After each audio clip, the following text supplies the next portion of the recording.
The morning sun rose over New Busan Colony, like it had for the past 3 years. The orange light painted the metal buildings gold as workers began their daily tasks. Hyunwoo pressed his face against the learning center window and watched his father walk toward the mining station. At 8 years old, he already knew his father worked hard to keep their new home safe. "Come away from the window," said Teacher Nam. "It's time for morning lessons." Hyunwoo joined the other 46 children in the main room. So Young sat near the front, her dark hair tied back as she worked on her math problems. At 12, she was one of the older kids and helped the younger ones when they got stuck. Jinna bent over her tablet, fixing a broken toy for little Tai Min. Even at 10 years old, Jinna could fix almost anything electronic. "Today we will learn about space travel," Teacher Nam announced. The children looked up with bright eyes. They loved hearing about the big ships that brought supplies from Earth. Outside, the colony buzzed with normal activity. The mining crews prepared for their shift change. Security guards walked their usual paths around the fence. Nobody noticed the dark shapes moving between the distant hills. Commander Veltar watched the human settlement through his scanner. His green scales reflected the sunlight as he studied the strange creatures below. The Vorthak had been watching this colony for weeks. Their intelligence said these humans came from a backward planet. They looked weak and soft compared to the strong races of the galaxy. "The adult humans are changing shifts," reported his second officer, "just like every day at this time." Veltar nodded. Perfect timing. The Vorthak slavers had done this many times before. They knew when to strike for the best prizes. Young creatures always sold for the highest prices in the exotic pet markets. These human children would make excellent additions to wealthy collectors across the galaxy. "Begin the attack," Veltar ordered. The Vorthak ships dropped from the clouds like falling stones. Their engines made no sound as they landed around the colony. The first humans to see them stood frozen in shock. These aliens looked like giant lizards walking on 2 legs. Their ships were black and covered in strange symbols. Alarms began to ring across New Busan. Workers ran toward the shelters as they had practiced many times. But the Vorthak moved faster than anyone expected. Green energy beams shot out from their weapons, not to kill but to stun. Humans fell to the ground, unable to move but still awake. In the learning center, Teacher Nam heard the alarms and quickly pressed the emergency button. Metal shutters began to close over the windows. But before they could fully shut, Vorthak soldiers burst through the main door. The children screamed and ran toward the back of the room. Teacher Nam stepped in front of them, her arms spread wide. "Stay away from them!" she shouted. The lead Vorthak soldier looked at her with cold yellow eyes. He raised his weapon and fired. Teacher Nam collapsed, her body frozen but her eyes still moving with fear and anger. "Gather the young ones," the soldier hissed in his own language. "Be careful not to damage them." Hyunwoo grabbed Taemin's hand and pulled him toward the supply closet. So Young helped Jinna hide behind an overturned table. But there was nowhere to run. More Vorthak soldiers poured into the room, surrounding the children. The aliens moved with practiced skill. They had done this before on many worlds. Each soldier carried a special net that glowed with blue energy. When they threw the nets over the children, the kids couldn't move their arms or legs. They could still think and see, but their bodies wouldn't obey them. One by one, the Vorthak gathered up the children. 47 young humans lay helpless in the glowing nets. Some cried silently. Others stared with wide, frightened eyes. Hyunwoo tried to speak, but no sound came out. He could only watch as the aliens carried him and his friends toward their ships. Outside, the adult humans fought back with everything they had. Security guards fired their weapons at the Vorthak soldiers. Miners used their heavy equipment as weapons, but the aliens had better technology and more experience. For every Vorthak that fell, 3 humans dropped to the stunning beams. Colony Administrator Lee ran toward the learning center when he heard about the attack. He was Hyunwoo's father and would do anything to protect his son. But Vorthak soldiers blocked his path. He fought like a wild animal, but the stunning beam finally brought him down just meters from the building. As he lay paralyzed on the ground, he watched the aliens carry his son toward their ship. Hyunwoo's eyes met his father's for one terrible moment. Then the boy disappeared into the dark ship. Dr. Park ran toward the communication center. She was So Young's mother and the colony's chief engineer. If she could send a message to Earth, help might come. Vorthak soldiers chased her, but she knew every pipe and tunnel in the colony. She crawled through maintenance shafts and climbed over equipment until she reached the radio room. Her fingers flew over the controls. The message had to be simple and fast. Earth was many light years away, but the emergency beacon could reach the nearest human outpost in hours. Emergency transmission, she spoke into the microphone. This is New Busan Colony. Unknown alien hostiles have attacked. They have taken our children. 47 children captured. Coordinates attached. Send help immediately. As she finished the message, the door exploded inward. Vorthak soldiers rushed in with weapons ready. Dr. Park smiled as she pressed the final button. The message shot out into space at faster than light speed, carrying with it the desperate plea of parents whose children had been stolen. The stunning beam hit her a second later. As darkness closed around her vision, she prayed that someone would hear their call for help. On the Vorthak ships, the children lay in small metal cells. The aliens had removed the nets but replaced them with energy barriers that kept the kids trapped. The cells were clean and the air was fresh. The Vorthak wanted their cargo to arrive in perfect condition. Hyunwoo found himself next to Taimin. The 7-year-old was crying silently, his small body shaking with fear. Hyunwoo reached through the energy barrier and touched his friend's hand. He couldn't speak yet, but his eyes said what his voice could not. We will be okay. We will survive this. So Young was in the cell across from them. Even though she was scared, her mind was already working on the problem. She studied the walls, the locks, the patterns of the guards. If there was a way out, she would find it. Jinnah lay in her cell and listened to the sounds of the ship. Her technical mind cataloged every beep, hum, and vibration. She didn't know alien technology, but all machines worked on similar principles. Maybe somehow she could use that knowledge to help them escape. Commander Veltar walked through the cargo hold and looked at his prizes with satisfaction. These human children were more interesting than he had expected. Most young creatures from other species cried constantly or fell into shock, but these humans seemed to be thinking, planning, even comforting each other. Fascinating, he muttered to himself. Perhaps they will be worth even more than we thought. As the Vorthak ships lifted off from New Busan, they left behind a colony in ruins. Stunned humans lay everywhere, slowly recovering movement as the effects wore off. Parents called out for their children. Workers searched through the wreckage of their homes, but in the communication center, Dr. Park's message was already racing through space. It would reach the human outpost at Proxima Station in 6 hours. From there, it would spread to every human world, every ship, every station in the galaxy. The Vorthak had made their greatest mistake. They had taken the children of humanity. Soon they would learn why that was the worst decision they could have made. The last thing the departing alien saw was Administrator Lee standing in the ruins of his colony. His son was gone, but his eyes burned with a promise. This was not over, not by a long shot. As the alien ships disappeared into hyperspace, the emergency beacon continued to broadcast its simple message across the stars. They have taken our children. Send help, and help was coming. The Vorthak slave processing station hung in the darkness between stars like a metal spider. For 50 years, it had been the center of the alien empire's most profitable business. Creatures from across the galaxy passed through its halls, sorted and prepared for sale to the highest bidders. Commander Veltar's ships docked with the station 12 hours after leaving New Busan. The crew was excited about their catch. 47 specimens from a previously unknown species would bring huge profits. The Vorthak had built their empire on finding new and exotic creatures for wealthy collectors. Admiral Dalron waited in the docking bay as the prisoners were unloaded. He was old for a Vorthak. His green scales faded to gray around the edges. He had seen thousands of different species pass through his station. But these humans looked different somehow. What makes them special? Dalron asked as he watched the children being carried past in floating containers. They come from a class Lathian Deathworld, Veltar replied. Our scouts say the planet has extreme weather, dangerous predators, and poisonous air in some areas.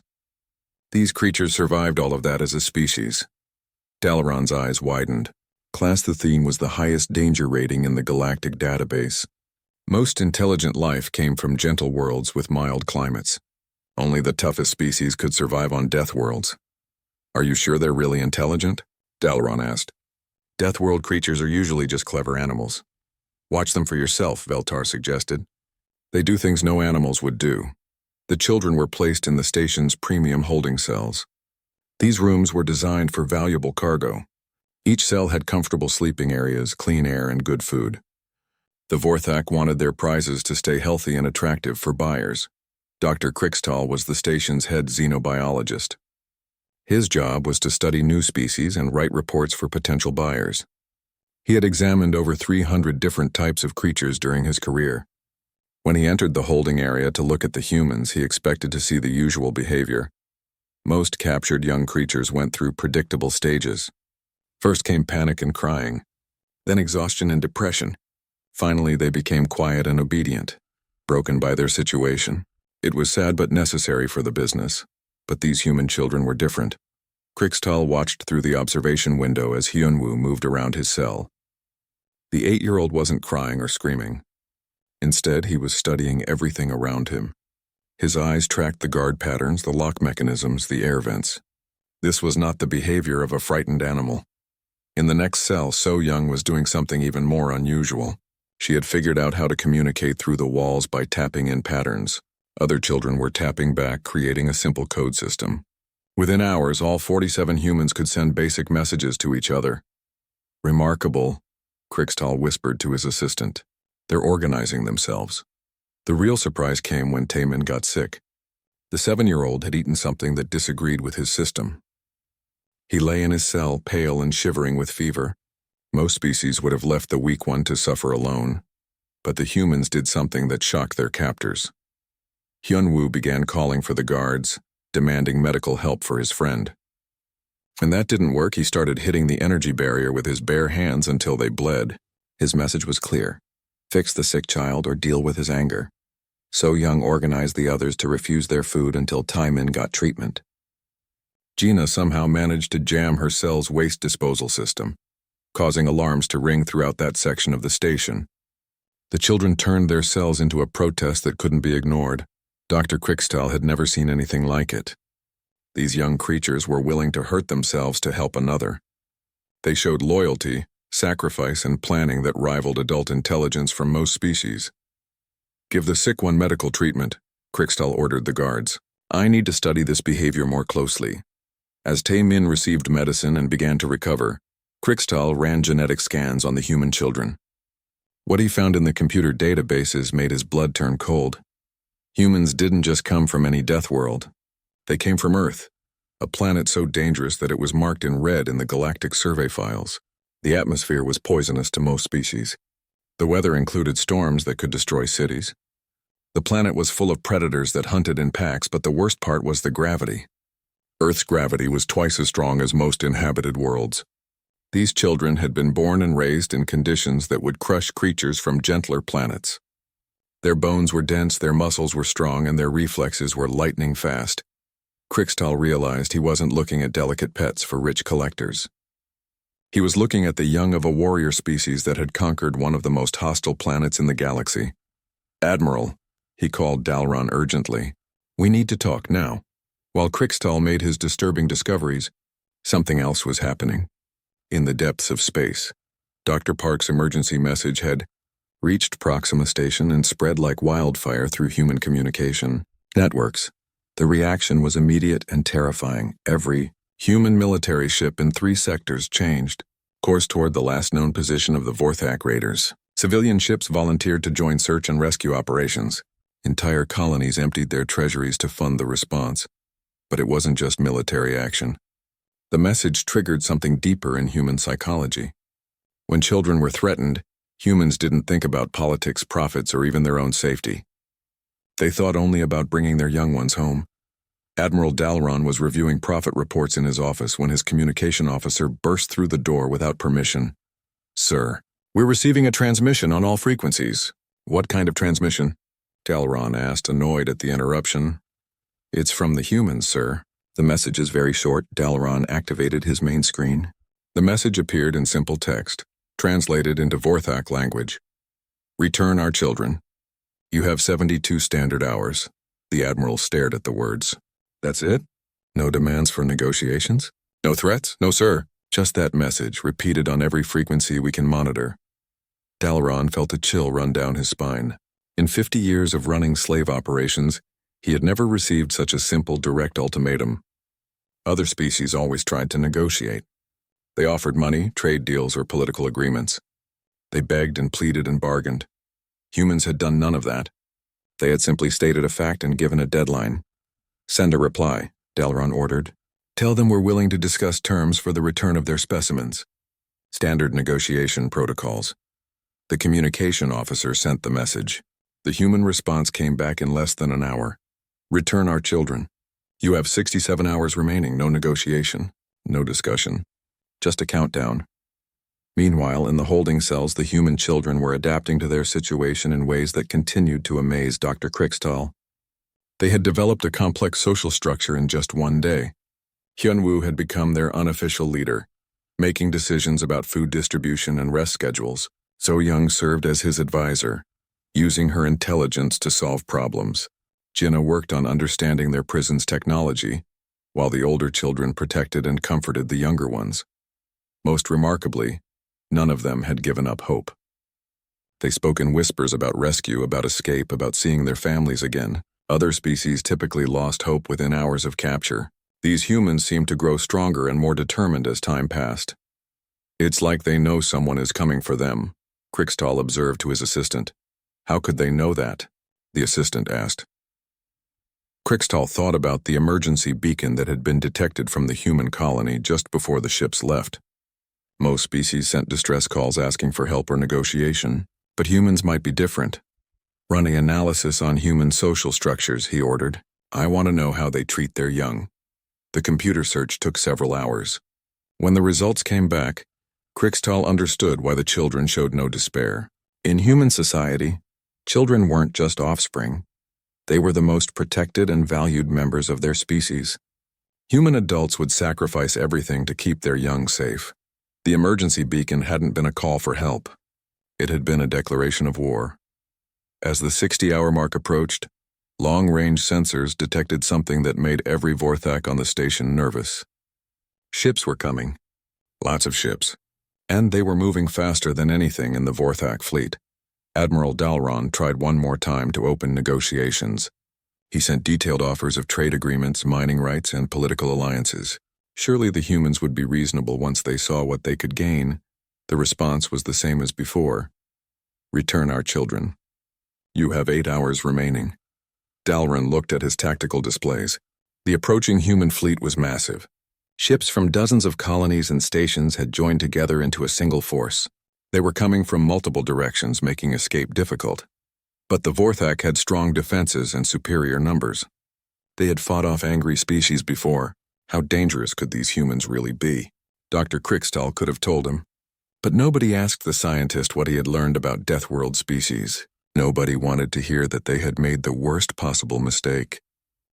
The emergency meeting room on Luna Station had never seen so many high-ranking officials at once. Admiral Lee sat at the head of the table, her uniform crisp despite having been awakened at 300 hours. Around her, the faces of humanity's military and political leaders showed the same grim determination. "Report," Admiral Lee said simply. Captain Park stood and activated the holographic display. The image showed a three-dimensional map of local space, with red dots marking known Vorthak positions. 47 children taken from New Busan Colony. The attackers were identified as Vorthak slavers based on ship design and energy signatures. "What do we know about this species?" asked Director Kim from Colonial Affairs. Dr. Choi, the fleet's chief xenopsychologist, pulled up another display. "The Vorthak Empire has been operating slave markets for approximately 50 years. They target what they consider primitive species for exotic pet trade. They've never attacked a human colony before. They've never attacked anyone's children before either," Admiral Lee said coldly. "Their previous raids focused on adults for labor purposes. This is new behavior," Captain Park nodded. "Intelligence suggests they specifically targeted our children because they believe humans are a newly discovered species. They don't understand what they've done. Then we'll teach them," Admiral Lee replied. She stood and looked around the room.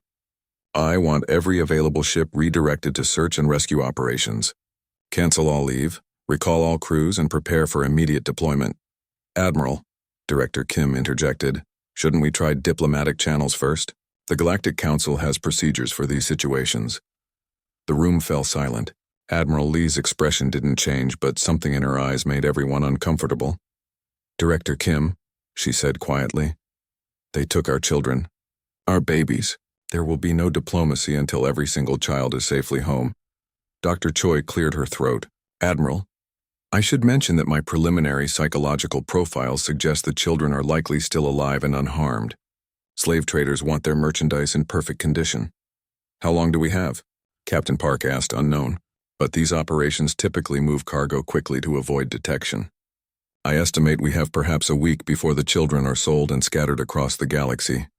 Admiral Lee activated her personal communicator. All fleet commanders, this is Admiral Lee. Execute Protocol 7 immediately. Priority Alpha authorization. Around the table, several officials looked confused. Protocol 7 wasn't in any of the standard military manuals. What's Protocol 7? Director Kim asked. Captain Park answered grimly.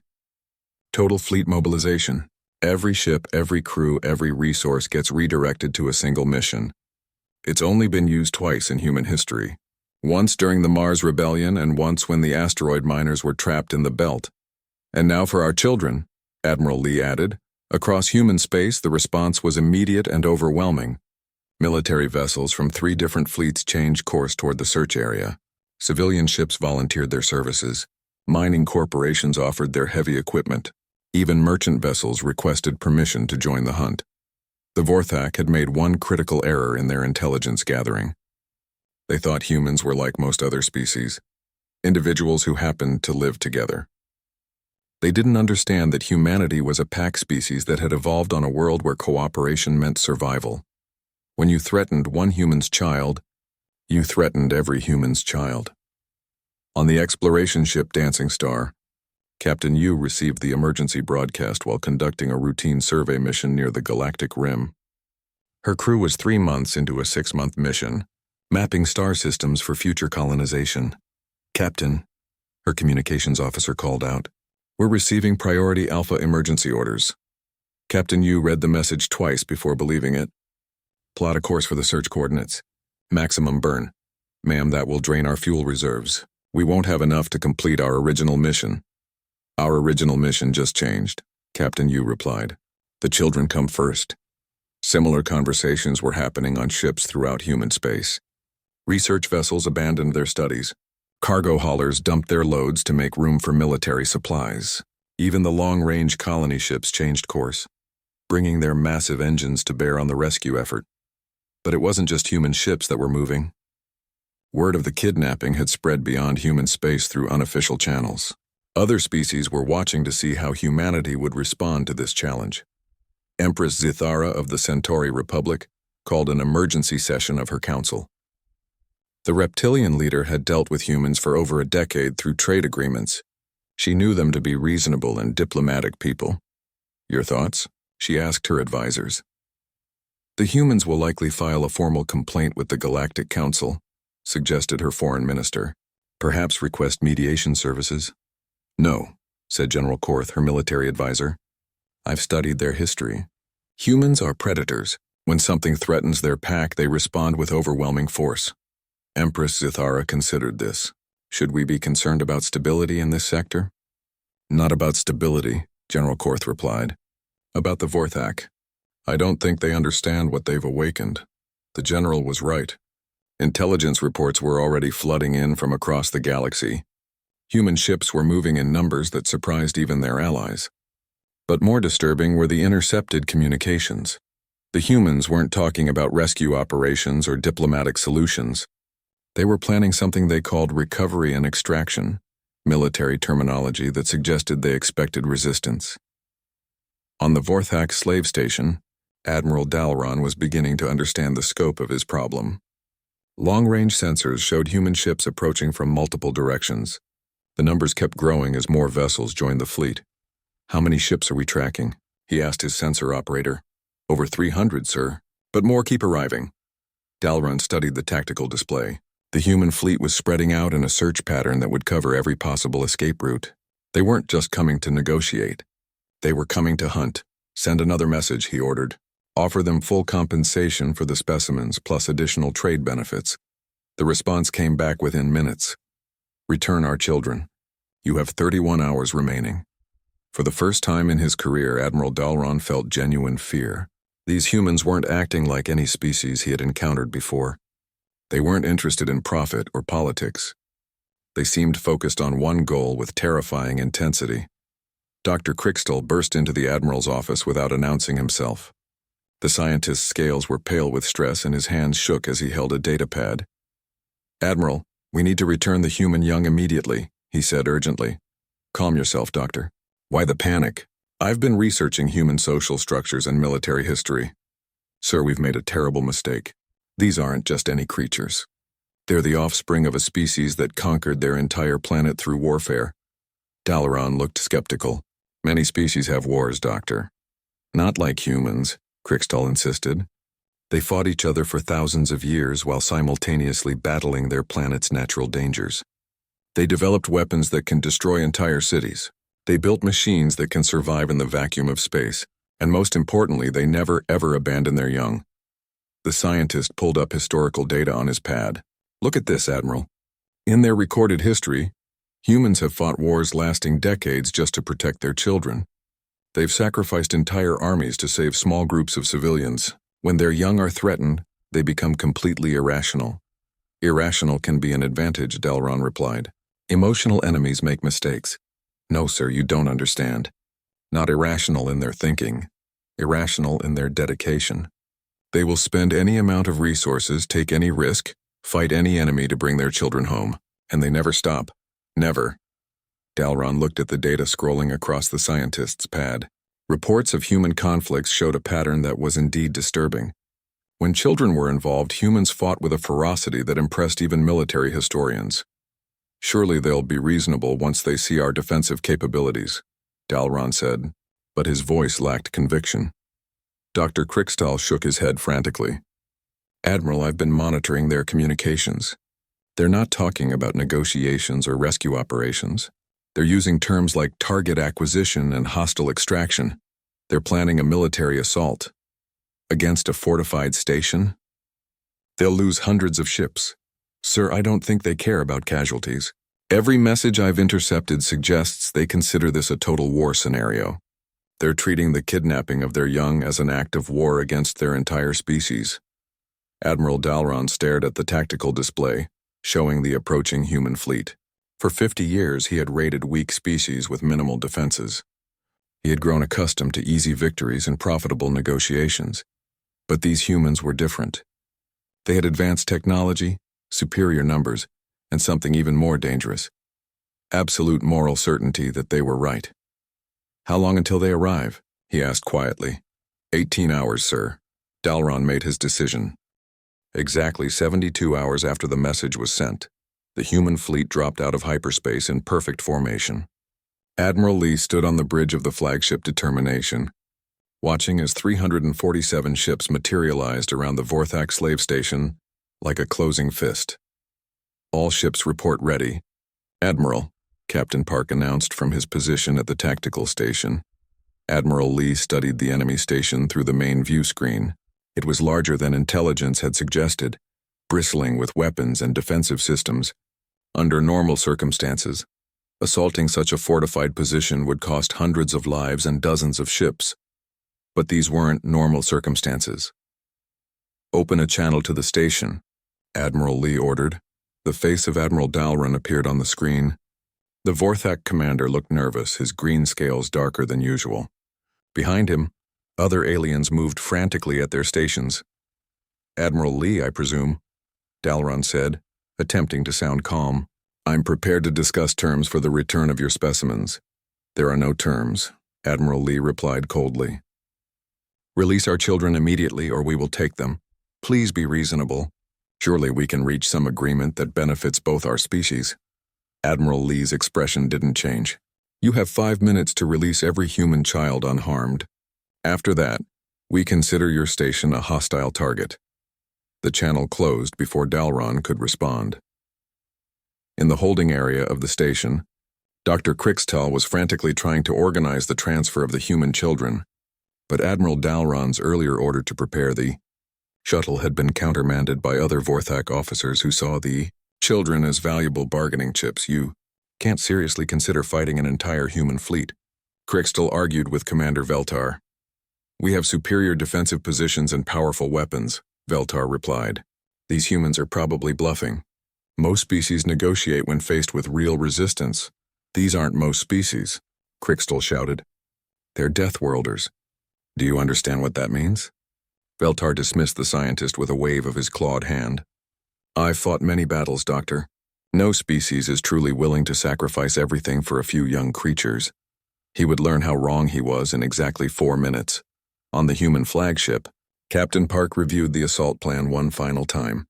Intelligence had identified the most likely location of the children, based on the station's design. 3 teams of special forces would penetrate the station, while the main fleet engaged defensive systems.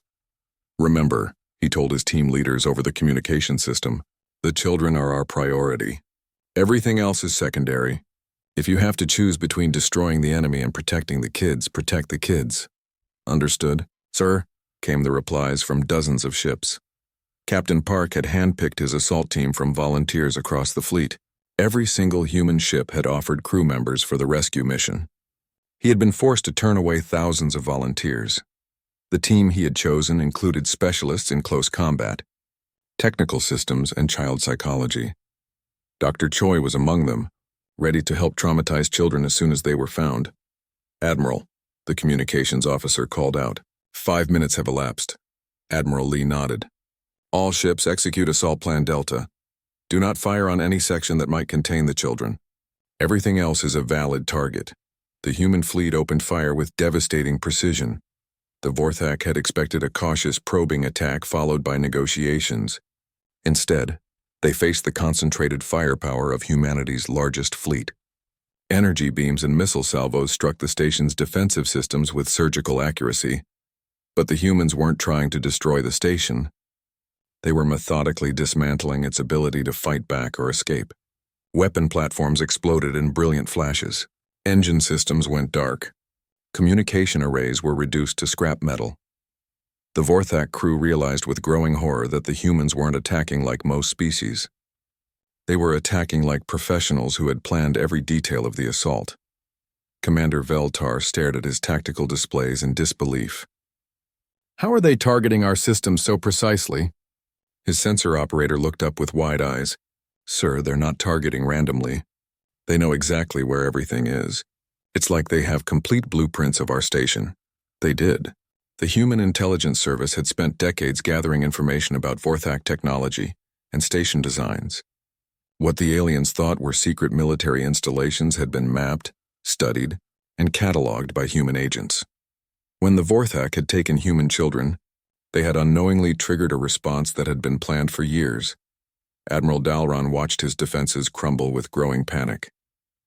Return fire! All weapons engage the human fleet. The station's massive guns turned toward the attacking ships and opened fire. Energy beams that could punch through asteroid belts lashed out at the human vessels and bounced harmlessly off their shields. The humans had learned from studying every conflict in galactic history. Their ships were built with Deathworld engineering principles, designed to survive in environments that would destroy most technology. The weapons that devastated other species' ships barely scratched human hulls. Impossible, Dalron whispered. Nothing can withstand that much firepower. But he was thinking like someone from a gentle world where conflicts were rare and weapons were designed for intimidation rather than destruction. Humans came from a planet where survival meant being tougher than everything trying to kill you. The first wave of assault shuttles launched from the human fleet as soon as the station's defenses were suppressed. Captain Park led the primary team, heading straight for the section intelligence had identified as the most likely prison area. The shuttles moved through the battle like birds through a storm. Human pilots trained in Earth's dangerous atmosphere navigated between explosions and energy beams with impossible skill. Where Vorthak pilots would have crashed or been shot down, humans danced through the chaos. 30 seconds to breach point, Captain Park announced to his team. Behind him, 12 Special Forces soldiers checked their equipment one final time. Each was armed with weapons designed specifically for close-quarters rescue operations. Non-lethal tools that could disable enemies without risking injury to nearby children. Dr. Choi sat quietly among the soldiers, carrying medical supplies and psychological profiles of each captured child. She had spent the journey memorizing their names, ages, and family backgrounds. When she found them, she wanted to be able to speak to each child personally. The shuttle slammed into the station's hull with a metallic screech. Cutting tools immediately began burning through the outer wall, while magnetic clamps held the shuttle in place. Within seconds, the team had created an entry point into the station's corridor. "Go, go, go," Captain Park shouted. The human soldiers poured through the breach like a flood of controlled violence. They moved with precision that came from endless training in similar scenarios. Each soldier knew their role, their objectives, and their backup plans. The first Vorthak guards they encountered barely had time to register surprise before being stunned by human weapons. The aliens had expected crude attacks by angry parents. Instead, they faced a military operation planned and executed by professionals. Team 2, secure the left corridor, Park commanded through his communicator. Team 3, find the central computer core. I want all security systems down in 60 seconds. The human assault teams spread through the station like water finding every crack.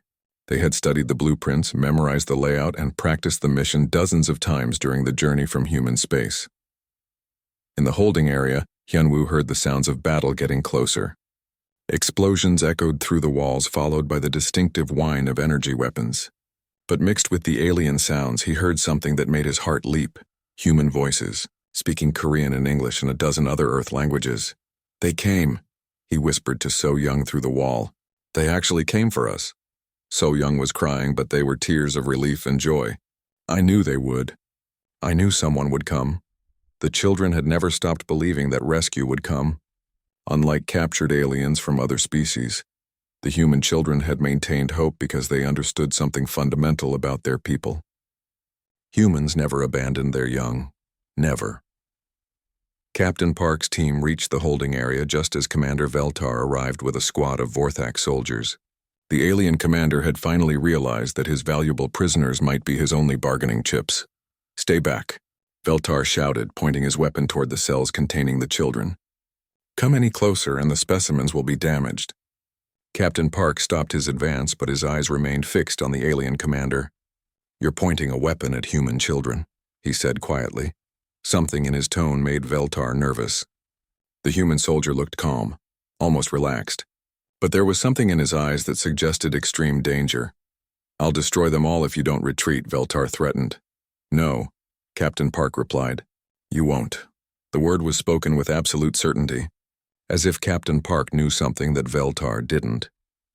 Before the alien commander could react, human soldiers appeared from 3 different directions simultaneously.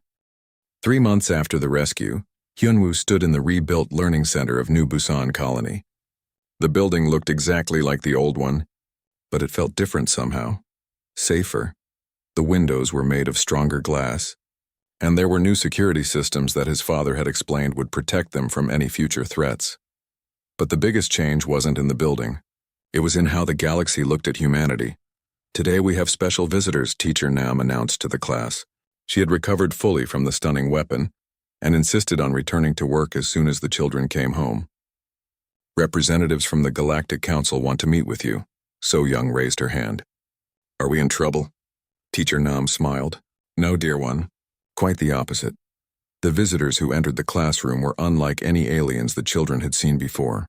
There was Ambassador Thys from the Centauri Republic, whose blue skin shimmed in the morning light. General Korth wore the ceremonial armor of his people, but his weapons were ceremonial rather than functional. And leading them was Council Speaker Morth, whose species the children couldn't identify.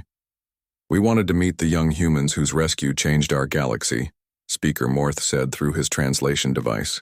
His voice was gentle, designed not to frighten the children. Jinnah, now 11 and more curious than ever about alien technology, asked the first question. "How did it change the galaxy?" Ambassador Thys knelt down to be at eye level with the children. "Before your rescue, many species thought humans were just another peaceful race interested in trade and exploration. Now we understand that you are protectors. When your families came to save you, they also saved thousands of other prisoners. My dad says the Vorthak don't take people anymore," Taemin said. At 8 years old, he had grown bolder since the rescue, no longer afraid of new situations. "That's correct," General Korth replied. "The Vorthak Empire has agreed to end all slave operations. They're too afraid of what might happen if they anger humans again. Speaker Morth activated a holographic display that showed a map of local space. But the changes go far beyond the Vortex. Your rescue mission inspired other species to take action against slavers and criminals in their own regions.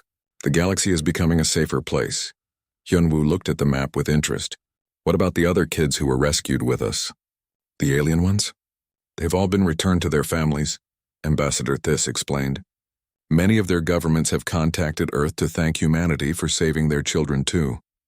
Some have requested formal alliances with your people. In fact, the diplomatic aftermath of the rescue had surprised everyone, including human leadership.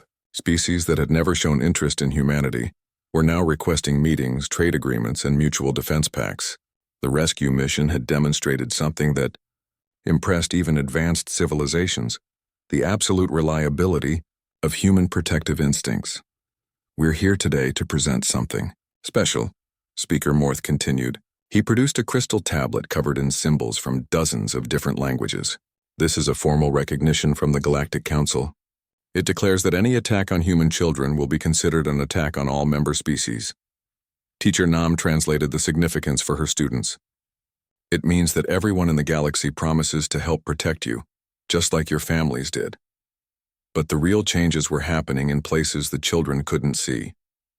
In council chambers across the galaxy, military planners were redesigning their strategies around a new reality. Humanity was no longer considered a minor power to be ignored or dismissed. On the Centauri homeworld, Empress Zithara met with her military advisors to discuss the implications of human capabilities. The rescue mission had revealed technology and tactics that surpassed anything in Centauri databases.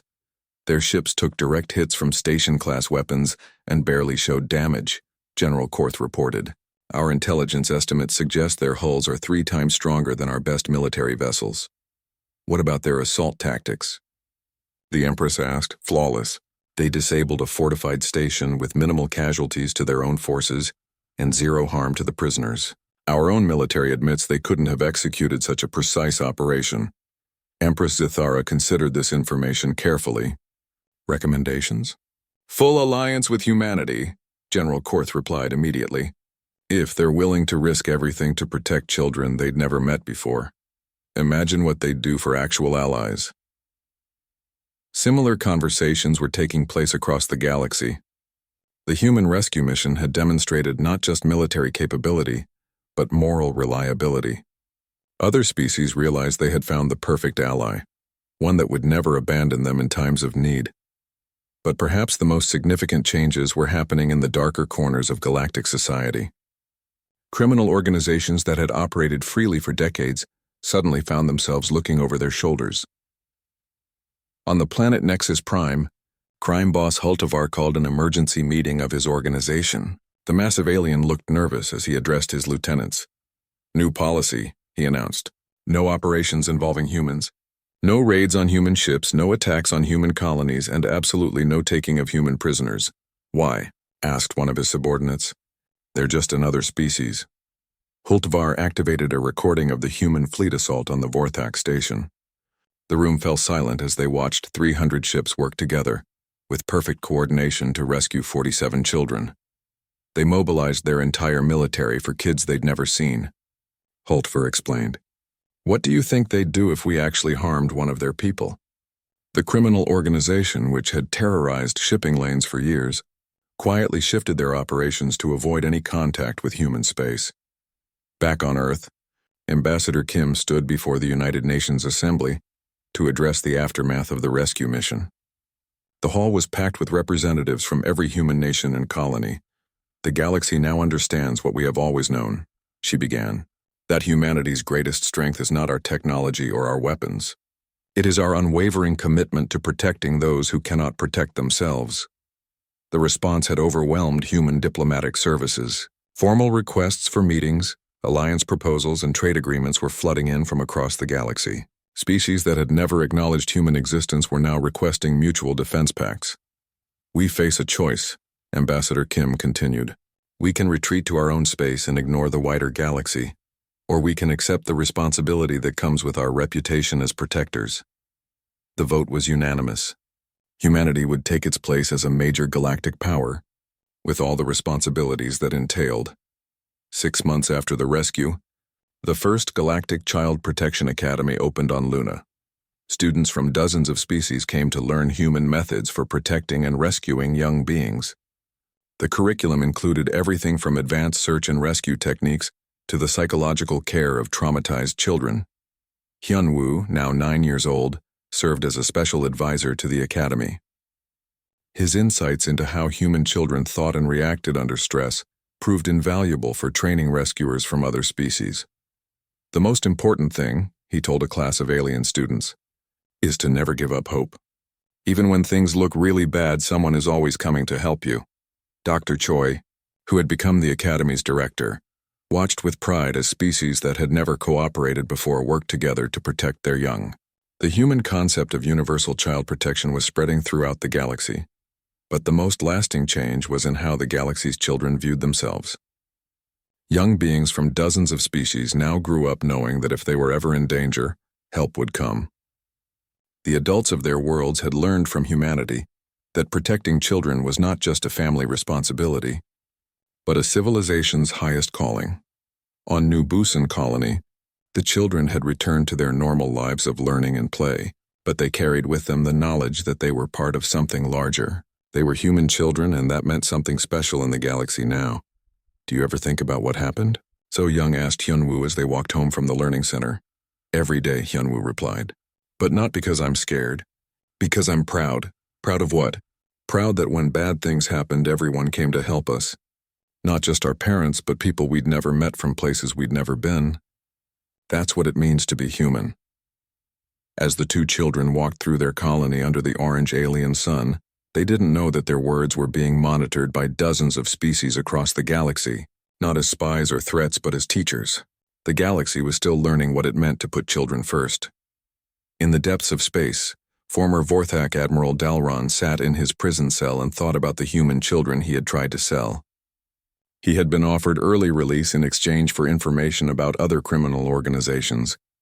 All he had to do was provide intelligence that would help protect young beings from other species. He accepted the offer immediately. Even the Vorthak were learning that some things were more important than profit or power. Children were the future of every species, and the future belonged to those who protected it.